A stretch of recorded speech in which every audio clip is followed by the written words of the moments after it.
और जो मिली जुली भेड़ इन लोगों में थी वो तरह तरह की हिर्स करने लगी, और बनी इसराइल भी फिर रोने और कहने लगे कि हमको कौन गोश्त खाने को देगा। हमको वो मछली याद आती है जो हम मिस्र में मुफ्त खाते थे, और हाय वो खीरे और वो खरबूजे और वो गन्ने और प्याज और लहसुन। लेकिन अब तो हमारी जान खुश्क हो गई, यहाँ कोई चीज़ मैसर नहीं, और मन के सिवा हमको और कुछ दिखाई नहीं देता।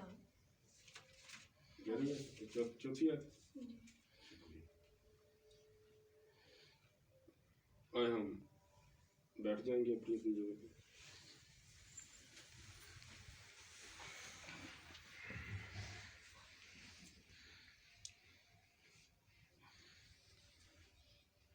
खुदावंद तेरा शुक्र करता हूँ तेरे मोतबर कलाम के लिए। आप जितनी जाने यहाँ मौजूद हैं सबके जहन खुल जाए, कान खुले, रूहें बेदार हों, ईमान बढ़े, हर तरह की कमी कमज़ोरी दूर हो, और इस कलाम के ज़रिए हम सबको सिखा ताकि हम समझें और अमल करें, ईमान रखें और इससे बरकत हासिल करें, छुटकारा पाएँ हर तरह की कमज़ोरी से। खुदा यीशु के नाम। अब जो मैं आपको पहले भी जिक्र कर चुका हूँ, मिली जुली भीड़ का, एक जगह पे दुआ कर रहे थे, वो गमगीन प्रोग्राम था, लेकिन वहाँ कुछ लोगों को अंदाज़ा नहीं था कि गमगीन प्रोग्राम हो तो वहाँ गीत कैसे गाए जाते हैं। इन चीज़ों को समझना बहुत ज़रूरी होता है, क्योंकि खुशी के मौके पे खुशी के गीत गाए जाते हैं, और जब अगर मसीह की सलीब का हमने बयान करना है तो वहाँ हमने खुशी से तो नहीं गा सकते, क्योंकि फिर मुझे आखिर रुकना पड़ा। मीटिंग लीड कर रहा था तो मैंने कहा कि आप को पता है कि आप किस मकसद के लिए यहाँ जमा हुए हैं। आपने बड़ी अच्छी तैयारी की है कि हमने रोज़ा रख कर और एक दुख के दिन को मनाने के लिए हम जमा हुए हैं, लेकिन अगर आपको इस बात का ही अंदाज़ा नहीं है कि जिस बात के लिए हम जमा हुए हैं, तो आपको क्या फायदा होगा। आखिर वो मैंने रोक कर बात बताई कि अगर आप साथ बजा रहे हैं, गमगीन गीत है, तो आप का साथ भी रोए, अगर आप गा रहे हैं तो आप भी रोए, यानी कि आपकी आहें ऐसी होनी चाहिए कि पता चले कि आपका उस किरदार में जो बयान हो रहा है, आप उस किरदार का हिस्सा है पूरा पूरा। अगर कोई शख्स ऐसा उसको महसूस ना कर सके तो फिर फायदा नहीं उठा सकेगा। तो कहने का मतलब यह है कि उसी वक्त फिर खुदा ने जिस कलाम पर मेरी तवज्जो दिलाई वो ये था, डेट मैंने, हाँ, सितंबर, ये सितंबर का महीना, यानी कि पिछले महीने मैंने ये पैगाम नोट किया है। तो कहने का मतलब ये है कि वहाँ खुदा ने जिस बात पर मेरी तवज्जो दिलाई वो ये थी कि मिली जुली भीड़, यानी कि मैंने जो बात बता दी थी, तो फिर खुदा ने मेरे जहन में ये बात डाली कि ये इसलिए है क्योंकि ये एक तरह की जमात नहीं है। एक तरह की अगर जमात हो तो उन्हें पता हो कि हम किस मकसद के लिए जमा हुए, इसलिए फिर खुदा ने ये पैगाम मुझे दिया। फिर मैंने उसी वक्त तो खैर नहीं, लेकिन बाद में मैंने घर आकर नोट कर लिया। तो फिर मैंने कहा चले अगर खुदा मुझे मौका दे तो ज़रूर बयान करूँगा। तो अभी वही पैगाम आज मैं बयान कर रहा हूँ कि हमने मिली जुली भीड़ की मानद नहीं होना, हमने एक तन होना है। क्योंकि जो पहले भी आपको कलाम सुनाने से पहले ही बता दिया गया था कि दो तरह का पानी अगर बहता हो तो ये मिली जुला काम होता है। एक पानी इधर से साफ बह रहा है और इधर से मैला बह रहा है। तो कहने का मतलब ये दो तरह का पानी है। किसी की भी जिंदगी में हो तो वो नुकसानदेह। एक तरह की जिंदगी जो होती है, क्योंकि खुदा को दो तरह की जिंदगी से नफरत है। लिखा है कि दो दिलों से, यानी कि दो तरह के दिल एक ही होता है लेकिन उसमें दो तरह के ख्याल होते हैं। मुझसे खुदा को नफरत है। फिर दो तरह का बाट, जो तराजू होता है ना, उसमें जो खरीदना है तो वो हल्का वजन रख रहा है, या बेचना है तो वो उसमें, यानी कि इस तरह की मिला जुला काम खुदा पसंद नहीं करता। इसलिए अगर हम मुसीबत में भी होते हैं, खुशी में भी होते हैं, तो हमने अपने खुदा को याद करना है। ये बताने का मतलब ये है कि आपने एक तरह की जिंदगी गुजारनी, मिली जुली भीड़ की मानद नहीं बनना। क्योंकि मिली जुली भीड़ थी, वो निकले थे, लेकिन जब वो निकले थे बड़े ईमान से निकले थे, निकले बड़े ईमान से थे जब वो मुल्क मिस्र से निकले थे, क्योंकि उन्होंने अपनी आंखों से बड़े बड़े मौजे देखे थे। सबके पास अंधेरा है, लेकिन जश्न का इलाके में रोशनी है। वहां आग बरस रही है और यहाँ सुकून है, वहां टिड्डियां हैं, यहाँ सुकून है। यानी कि 10 किस्म की बड़ी बड़ी आफतें थी जो कि मिस्रियों पर थी, लेकिन जो जश्न का इलाका था वो महफूज था। तो कहने का मतलब था कि उस वक्त वो एक तरह की भीड़ थी, उस वक्त वो एक तरह की भीड़ थी। लेकिन जब वो निकले तो कलाम फरमाता है, और जो मिली जुली भीड़ इन लोगों में थी, इन लोगों में थी, यानी कि बनी इसराइल के अलावा भी लोग थे जो निकले थे वहां से। इससे पता चलता है, और जो मिली जुली भीड़ इन लोगों में थी, यानी कि जो लोग निकले थे उन्हीं में मिली जुली भीड़ थी। वो तरह तरह की हिर्स करने लगी, और बनी इसराइल भी, इसका मतलब यह है कि बनी इसराइल के अलावा लोग, बनी इसराइल भी फिर रोने और कहने लगे कि हमको कौन गोश्त खाने को देगा। अब देखना यह है कि कलाम फरमाता है कि खाने की खातर खुदा के काम को ना बिगाड़, खाने की खातर खुदा के काम को ना बिगाड़। अब वो खाने की खातर खुदा के कलाम को बिगाड़ रहे हैं। खुदा ने कलाम किया है कि मैं उतरा हूं ताकि अपने लोगों को छुड़ाऊं, तो वो क्या कर रहे हैं? खाने की खातर, गोश्त की खातर खुदा के काम को बिगाड़ रहे हैं। फिर लिखा है आगे जब हम बढ़ेंगे तो लिखा है कि हमको वो मछली याद आती है जो हम मिस्र में मौत खाते थे, यानी कि वो तरह तरह के जो खाने खाते थे उसकी हिर्स करने लगे। अब ये जो हिर्स है, इससे हमने छुटकारा पाना है। हिर्स गुनाह को जाहिर करती है। अगर हम अपनी एक पुरानी जिंदगी को छोड़कर नई जिंदगी की तरफ आ गए हैं, तो हम अगर पुरानी हिर्स को दोबारा अपनी जिंदगी को याद करते हैं तो ये एक हिर्स को नुमाया करती है।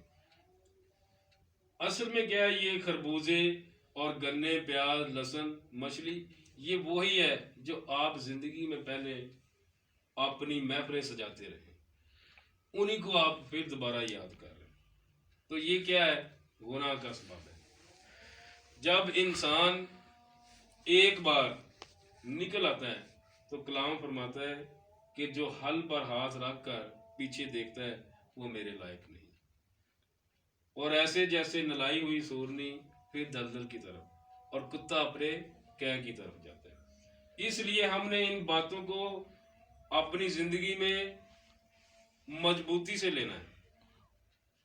बेशक खुदा गलती खताएं माफ कर देता है, कलाम फरमाता है, लेकिन खुदा का कलाम हमें समझाता भी है कि हमने मिली जुली भीड़ की मानद नहीं बनना, बल्कि एक तरह की जिंदगी गुजारनी है जो कि वो जिंदगी जिसे खुदा जिस जिंदगी को इस्तेमाल करता है या जिस जिंदगी को इस्तेमाल करना चाहता है।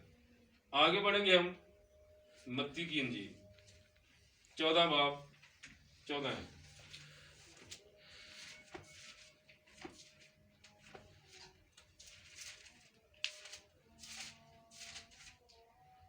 उसने उतर कर बड़ी भीड़ देखी और उसे उन पर तरस आया और उसने उनके बीमारों को अच्छा कर दिया।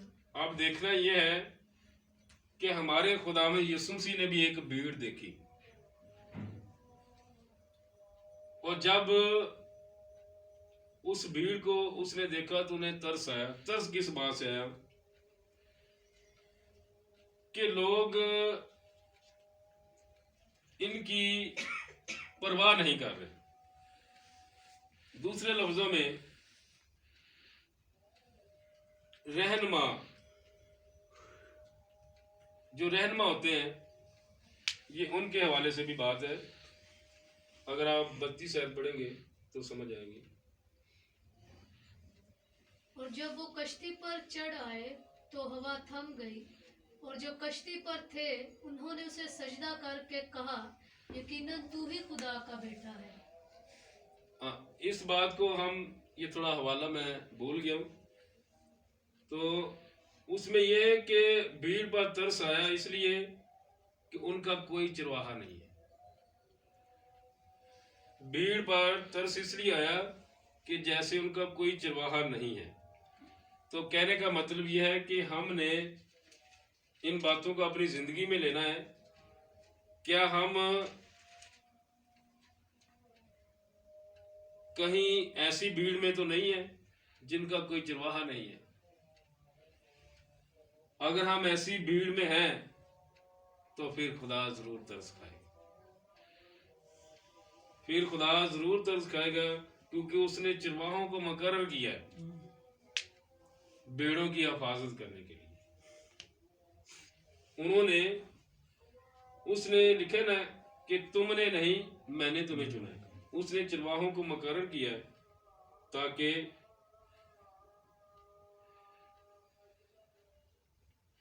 उसकी भेड़ों की गलाबानी करें।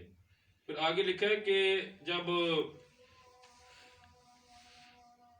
जब शाम हुई तो शागिर्द उसके पास आकर कहने लगे कि जगह वीरान है और वक्त गुजर गया है, लोगों को रुखसत कर दे ताकि गांव में जाकर अपने लिए खाना मोल लें। यीशु ने उनसे कहा, इनका जाना जरूर नहीं, तुम ही इनको खाने को दो। उन्होंने उससे कहा कि यहाँ हमारे पास 5 रोटी और 2 मछलियों के सिवा और कुछ नहीं। उसने कहा, वो यहाँ मेरे पास ले आओ। और उसने लोगों को घास पर बैठाने का हुक्म दिया। फिर उसने वो 5 रोटियां और 2 मछलियां ली और उस आसमान की तरफ देखकर बरकत दी और रोटियां तोड़कर शागिर्दों को दी, और शागिर्दों ने लोगों को और सब खाकर सेर हो गए। और उन्होंने बचे हुए टुकड़ों से भरी हुई 12 टोकरियां उठाई और खाने वाले औरतों और बच्चों के सिवा 5000 मर्द के करीब थे। अब देखना यह है कि अगर हम देखें, ये शुरू से ही औरतों की तादाद ज्यादा रही, क्योंकि बनी इसराइल में मर्दों की तादाद गिनती में आती है, औरतें नहीं गिनते ना बच्चे। तो अगर मिलाया जाए 5000, 3 गुना औरतें मेरे हिसाब से ज्यादा होती है, अंदाजा हम लगा सकते हैं 3 गुना औरतें ज्यादा होती हैं। तो लगाया जाए तो 20,000 लोग थे। अगर बच्चे और औरतें वो भी तो खाना खाती हैं ना। 5000 अगर मर्दों ने खाना खाया तो बच्चों और औरतों समेत 20,000 लाजमन होंगे। तो कहने का मतलब ये है कि वहां लिखा कि औरतों और बच्चों के अलावा, इसलिए हम सिर्फ अंदाजा लगा सकते हैं। तो कहने का मतलब ये है कि अगर इससे ज्यादा भी होते तो वहां खुदावंद बरकत दे रहा था। आमीन। अगर ज्यादा भी होते तो खुदावंद बरकत दे रहा था, वहां कमी नहीं हुई थी। तो कहने का मतलब ये है कि ये वो चरवाहा है जिसे भेड़ों पर तरस है, जो अपनी भेड़ों पर तरस खा रहा है। जब वो तरस खा रहा है तो फिर किसी चीज की कमी नहीं है। इन बातों को हमने समझना है कि हम क्या मिली जुली भीड़ की मानत तो नहीं है। अगर मिली जुली हैं तो फिर मिली जुली भीड़ जो है, खाना तो वो उन्होंने भी खाया था, सब ने खाया था, लेकिन सब ने ईमान नहीं रखा था। ये भी आपको बताऊं। आगे बढ़ेंगे यूहन्ना की इंजील 6 बाब 25 से 40 आयत तक।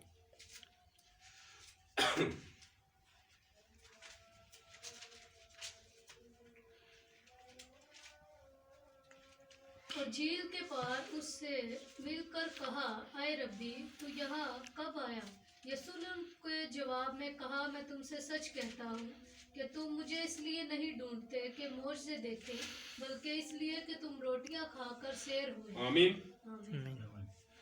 कहता है कि तुम मुझे इसलिए नहीं ढूंढते कि मौजे देखें, बल्कि इसलिए ढूंढ रहे हो कि रोटियां खाकर सेर हो।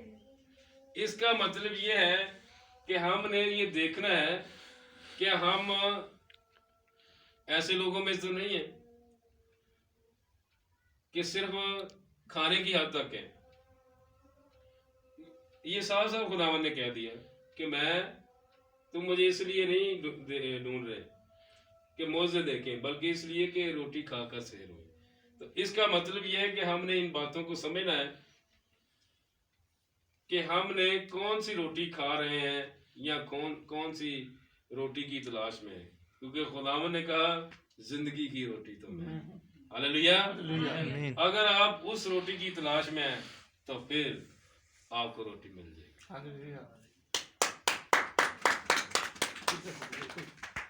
अब आगे बढ़ेंगे। अमाल 2 बाब 3 और 7 है।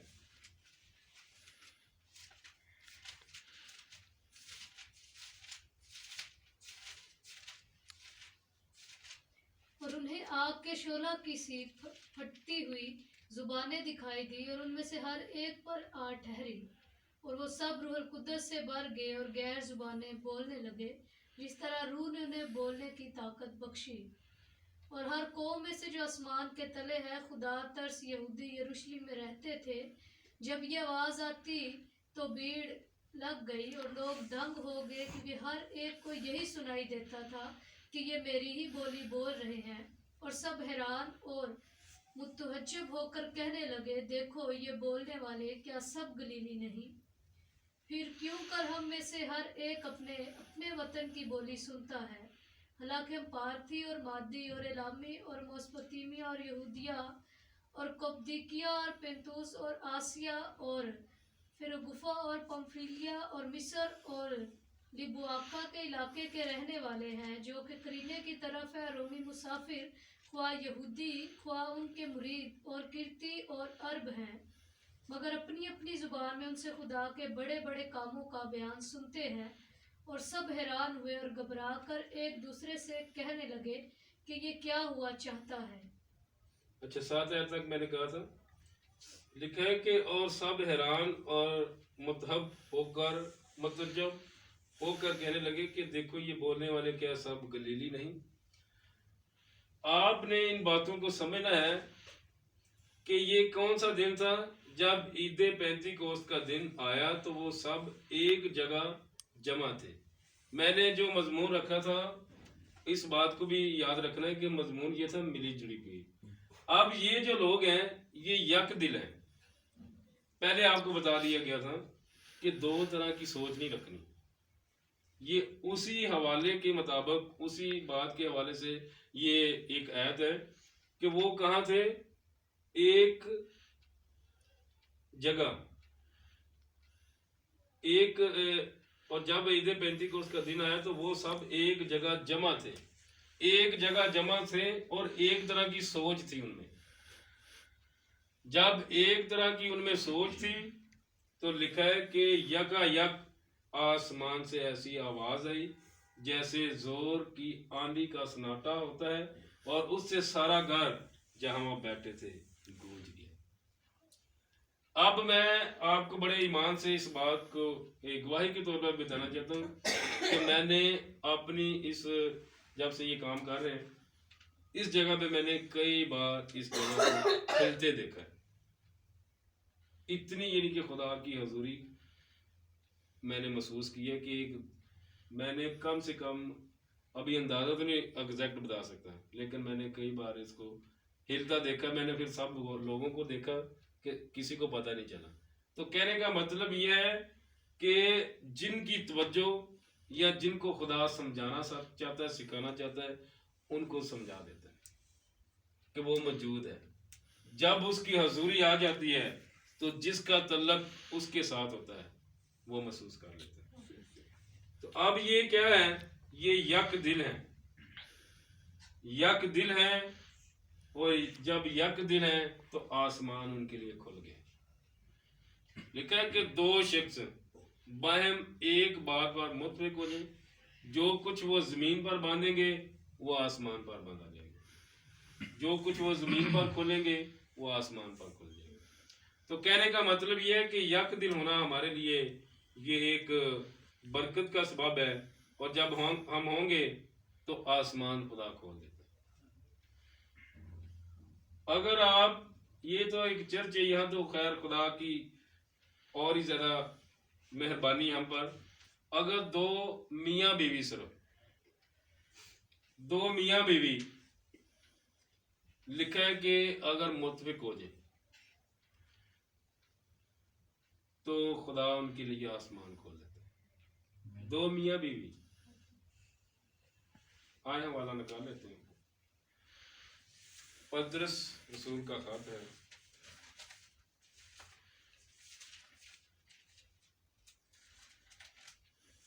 तीन बाब,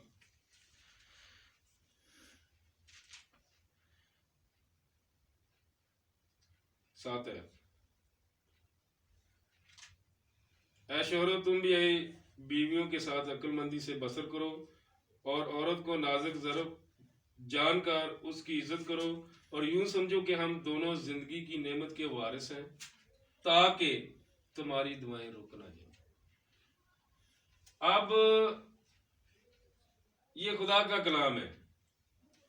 अगर मियाँ बीवी एक दूसरे की इज्जत करें, हर घर में मसले मसाइल होते हैं, हम इन बातों का अंदाज़ा लगा सकते हैं क्योंकि हम भी फैमिली वाले हैं, लेकिन ये खुदा का कलाम है, ये किसी का दरफदार नहीं है।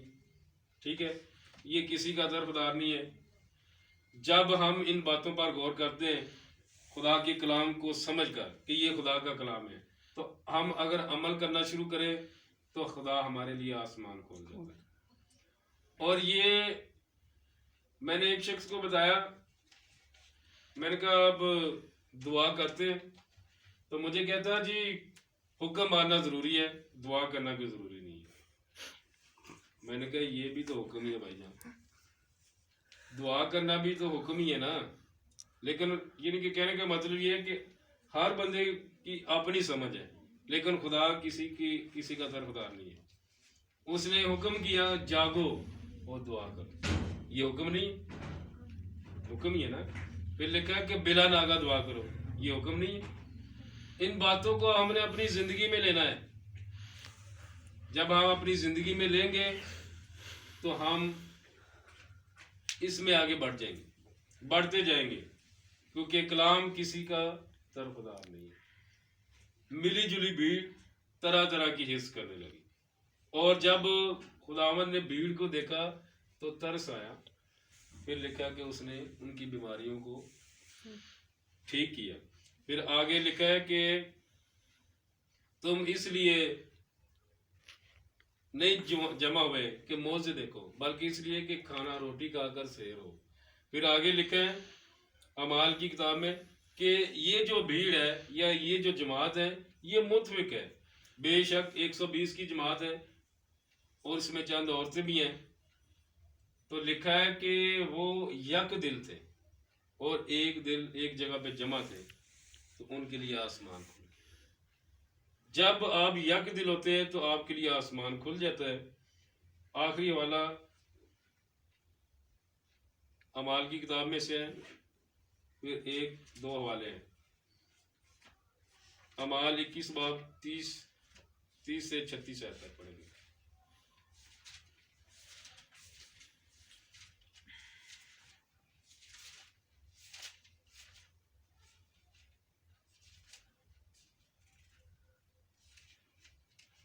और तमाम शहर में हलचल पड़ गई और लोग दौड़कर जमा हुए और पलूस को पकड़कर हैकल से बाहर घसीट कर ले गए, और फौरन दरवाजे बंद करके ले गए। जब वो उसे कत्ल करना चाहते थे तो ऊपर पलटन के सरदार के पास खबर पहुंची कि तमाम यरूशलेम में खिलबली पड़ गई है। वो उसी दम सिपाहियों और सूबेदारों को लेकर उनके पास नीचे दौड़ा आया, और वो पलटन के सरदार और सिपाहियों को देखकर पलूस की मारपीट से बाज आए। इस पर पलटन के सरदार ने नजदीक आकर उसे गिरफ्तार किया और 2 जंजीरों से बंधने का हुक्म देकर पूछने लगा कि ये कौन है और इसने क्या किया है। भीड़ में से बाज कुछ चिल्लाए और बाज कुछ। बस जब हुल्लड़ के सबब से कुछ हकीकत दरियाफ्त ना कर सका तो हुक्म दिया कि उसे किला में ले जाओ। जब सीढ़ियों पर पहुंचा तो भीड़ की जबरदस्ती के सबब से सिपाहियों को उसे उठाकर ले जाना पड़ा, क्योंकि लोगों की भीड़ ये चिल्लाती हुई उसके पीछे पड़ी कि उसका काम तमाम कर। और जब का पलूस तमाम कर, ठीक है, ये 36 आयत तक यही है। तो कहने का मतलब ये है कि ये भी तो एक भीड़ है, ये भी एक भीड़ है, लेकिन मुतफिक किस लिए हुए कि एक शख्स को कत्ल करने के लिए। आप ऐसी भीड़ में मुतफिक ना हो जाए। क्या लिखा है? भीड़ ये चलाई हुई उसके पीछे पड़ी कि उसका काम तमाम कर। आप ऐसी भीड़ में जमा ना हो जाए जो किसी बेगुनाह के खून के लिए मुतफिक हो जाए। अगर आपने मुतफिक होना है तो खुदा के कलाम के लिए, खुदा की हजूरी के लिए आप भीड़ जमा करें। यहाँ अगर भीड़ कम है तो ये एक नमूना है, हजारों सालों से चला आ रहा है कि लोग इसी तरह की थोड़े थोड़े लोग, एक दिन बहुत बड़ी भीड़ हो जाएगी, लेकिन यहाँ नहीं, आसमान पर। हालेलुया। यहाँ नहीं, आसमान पर जमा होंगे। किस लिए? किस लिए जमा होंगे? इस बात का हम अंदाजा कलाम से लगाएंगे। उनका क्या तरीका होगा? मकाशवा 7:9 कि ऐसी बेशुमार भीड़ जिसकी कोई गिनती नहीं कर सकता।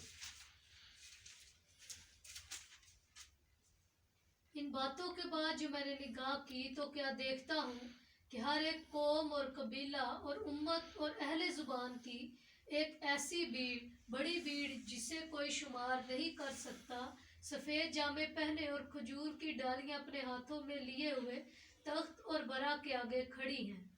आमीन। आमीन। 10वीं आयत पढ़े।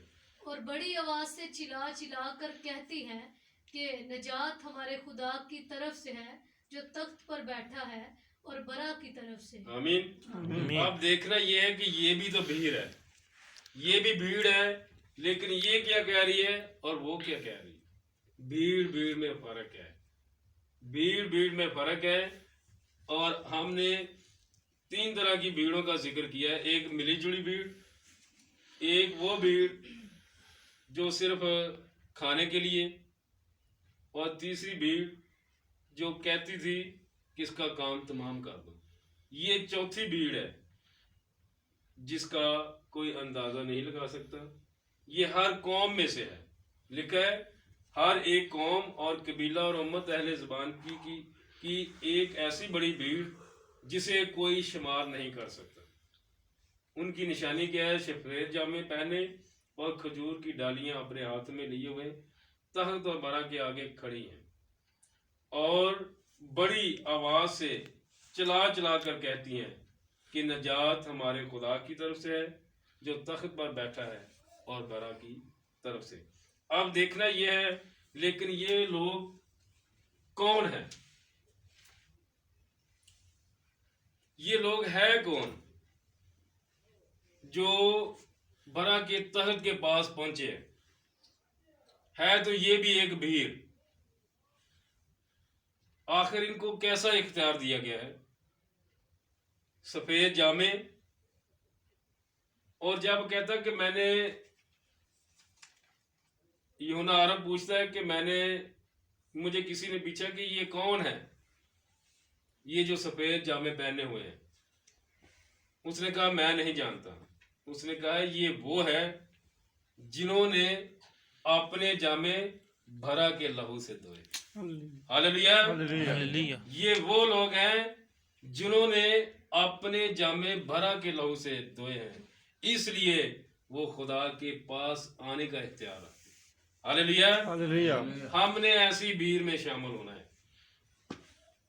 अगर आपके जामे नहीं अभी तक धुले हुए तो आपके पास मौका है धोने का।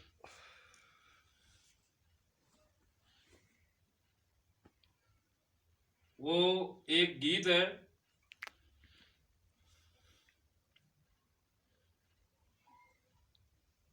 एक रंग नाल दिल नूं रंग लै ਬੰਦਿਆ ਦੋ ਰੰਗਿਆ। ਇਹ ਰੰਗ ਯਿਸੂ ਕੋਲੋਂ ਮੰਗ ਲੈ, ਬੰਦਿਆ ਦੋ ਰੰਗੇ। ਇਹ ਰੰਗ ਕਿਹੜਾ ਹੈ? ਇਹ ਲਹੂ ਦਾ, ਜਿਹੜਾ ਹੈ ਲਾਲ ਹੈ ਲੇਕਿਨ ਕਰ ਸਫੇਦ ਦਿੰਦਾ। ਹਾਲੇਲੂਇਆ। ਹੈ ਉਹਦਾ ਆਪਣਾ ਰੰਗ ਲਾਲ ਹੈ ਲੇਕਿਨ ਬੰਦੇ ਨੂੰ ਸਫੇਦ ਕਰ ਦਿੰਦਾ ਅੰਦਰੋਂ, ਯਾਨੀ ਕਿ ਗੁਨਾਹ ਦੀ ਜ਼ਿੰਦਗੀ ਤੋਂ ਆਜ਼ਾਦ ਕਰ ਦਿੰਦਾ। ਉਹਨਾਂ ਨੂੰ ਇਖਤਿਆਰ ਦਿੱਤਾ ਗਿਆ ਹੈ ਸਫੇਦ ਜਾਮੇ ਪਹਿਨਣੇ ਦਾ, ਕਿਉਂਕਿ ਉਹਨਾਂ ਨੇ ਆਪਣੇ ਜਾਮੇ ਬਰਾ ਦੇ ਲਹੂ ਨਾਲ ਧੋ ਕੇ सफेद कीते। इसी तरह लिखा कलाम, इसी तरह लिखा है कि उन्होंने अपने जामे बरा के लहू से धोकर साफ सफेद किए, अब उनमें कोई ऐब नहीं है। इसलिए वो खुदा और बरा के सामने खड़े हैं और चला चला कर कहते हैं कि नजात हमारे खुदा की तरफ से जो तख्त पर बैठा है। तो निशानी उनकी क्या है? खजूरों की डालियां उन्होंने पकड़ी हुई है, गरे दरख्तों की डालियां और मेहंदी की डालियां, ये सारी। तो कहने का मतलब ये है कि अगर आज हम अपनी जिंदगी में इस बात को ले ले तो उसने ये फरमाया है कि जब तक मैं ना हूं मेरी यादगिरी में यही किया करो। और जब तक लिखा है कि जब कभी तुम इस रोटी में से खाते हो, इस प्याले में से पीते हो, तो खुदावंद की मौत का इजहार करते हो जब तक वो ना आए। तो इसलिए हर हफ्ते, पिछले हफ्ते हमसे क्योंकि प्रोग्राम था कहीं जाना पड़ा तो हम नहीं अदा कर सके, वरना हर हफ्ते यहाँ शायरबानी होती है। वो इसलिए क्योंकि ये खुदावंद का हुक्म है कि मेरी यादगिरी के लिए यही किया करो। और जब हम उस रोटी में से खाते हैं तो खुदावंद के बदन में से खाते हैं और उसके खून में से पीते हैं, प्याले में से पीते हैं, तो उसकी मौत का इजहार करते हैं। यानी बदन, उसके बदन, जो रोटी उसके बदन को जाहिर करती है और खून जो है उसके प्याले को जाहिर करता है। तो जब हम इस बात को अपनी ज़िंदगी में लेते हैं, मैं